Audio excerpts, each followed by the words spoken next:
ঢুকে গেছি। এই যে সামনে যে বাঁদিক দিয়ে গলিটা নেমে যাচ্ছে, এইটা দিয়েও বহরমপুরের মধ্যে চলে যাওয়া যায়। আবার সামনে দিয়ে একটা বাঁদিক দিয়ে রাস্তা নেমে যাচ্ছে, সেটাও বহরমপুরের মধ্যেই ঢুকে যাওয়া যায়, সেটা টাউনের মধ্যে। কৃষ্ণনগর থেকে এখানে আসতে, বহরমপুর পর্যন্ত আসতে মানে আরও 3-4 কিলোমিটার এক্সট্রা ধরুন, টোটাল 80 কিলোমিটার, মানে আর 5 কিলোমিটার এক্সট্রা ধরুন, 50 মতো কিলোমিটার হবে। তবে সামনে গিয়ে একটা জিনিস আপনাদের যেটা দেখানোর আছে, এই একটা রেস্টুরেন্ট আছে, কোথায় গেলে, এটা হচ্ছে ইন্ডিয়ান অয়েল। ইন্ডিয়ান অয়েলটা ছাড়িয়ে গিয়েই রেস্টুরেন্টটা রয়েছে। আমি একবার দেখাই, 1 মিনিট। এই যে এই হচ্ছে রেস্টুরেন্টটা।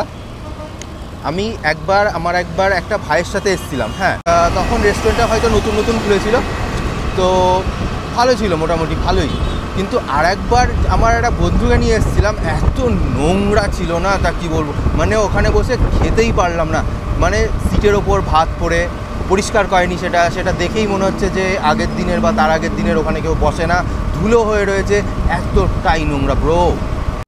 আপনারা একটা রাউন্ড ফিগারে বহরমপুর 90, কৃষ্ণনগর থেকে 90 কিলোমিটার ধরতে পারেন। যে সামনে বাঁদিক দিয়ে নেমে চলে যাচ্ছে, বহরমপুর টাউনের মধ্যে চলে যাচ্ছে। আই গেস যে এই ছোটো হাতিটা, এইটা বহরমপুর টাউনের মধ্যেই ঢুকে যাচ্ছে। আর আমি চলে যাব হচ্ছে সোজা